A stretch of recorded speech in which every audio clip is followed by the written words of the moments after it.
Donald Trump made an appearance today alongside other world leaders at the G7 summit, and if you were expecting him to embarrass the United States with rambling and caustic comments meant to steal the spotlight, he did not disappoint. I have a breakdown of his MAGA musings, including a stunning statement he dropped regarding his comrade Putin, coming up next.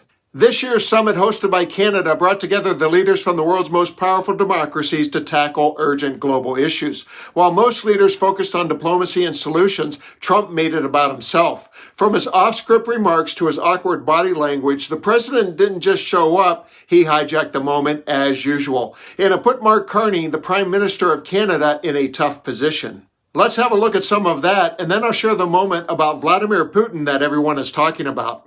It begins with a very awkward introduction and welcome by Carney, someone we featured many times during Canada's recent election because he was a voice of strength against Trump's talk of a 51st state and tariffs. But in this clip, that guy is missing, and he has half of the worst body language twosome you'll see today. And he concludes the uncomfortable moment by blowing some smoke up the Trump rump. Welcome to Canada. Thank you very much. It's a great honor. Happy birthday. A few days short. A little bit. A few days short, but didn't have a chance to see you on the day.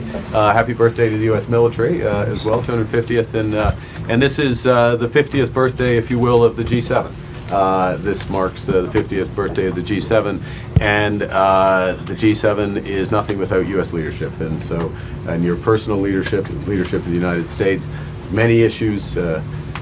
Geopolitics, economic, technology, and working hand in hand with the United States, Canada and the United States, and the other G7 partners with your leadership. Very much looking forward to the meeting and grateful to have you. Thank you very much, Mark. I appreciate it, and we've developed a very good relationship. And this next clip shows the Trump train going off the tracks. After Trump said something about going after Democrat cities, Carney tries to rein in the chaos. Again, watch the body language between these two men. I think it says more than their words. And on the other side, I'll have Trump's oddly placed Vladimir Putin propaganda. All Democrat-run cities, and they think they're going to use them to vote. It's not going to happen.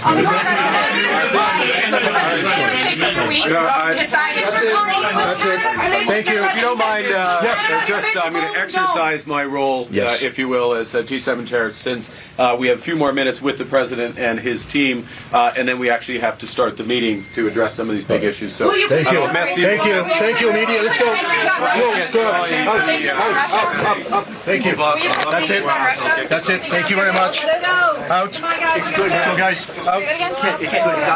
Thank you. Katie, let's go. They don't want to. Thank you. Okay. Mr. President, are you seriously considering you guys are headed out?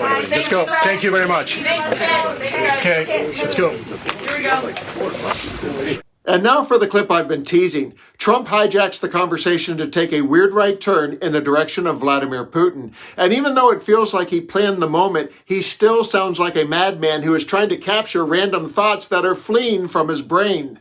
Together very well. I look forward to that. The G7 used to be the G8. Barack Obama and a person named Trudeau didn't want to have Russia in. And I would say that was a mistake, because I think you wouldn't have a war right now if you had Russia in.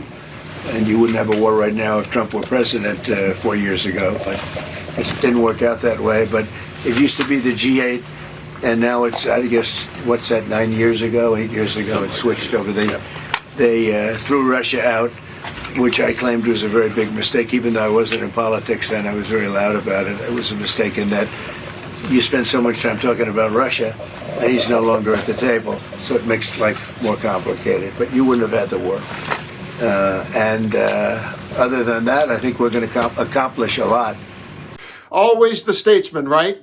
While the leaders of France, Germany, the UK, and other democratic allies gathered to discuss serious matters like defending Ukraine and standing up to Russian aggression, Trump took a moment to grieve the absence of his dear friend and comrade, Vladimir Putin. Yes, really. Instead of helping build a united front against a war criminal who has leveled cities and terrorized civilians, Trump chose to wax nostalgic about the man responsible. It's not just tone deaf, it's dangerous. These world leaders are trying to hold the line for democracy, and here's Trump sabotaging that unity with his mindless meanderings and unapologetic pro-Putin agenda. Once again, Donald Trump proves he's not just out of step with our allies, he's openly supporting our enemies that have strongman leaders. He doesn't just admire them, he wants to be regarded as one of them, and everything he's doing right now reflects that dangerous obsession of his. He's the head of a country, and I mean he's the strong head. Don't let anyone think anything different.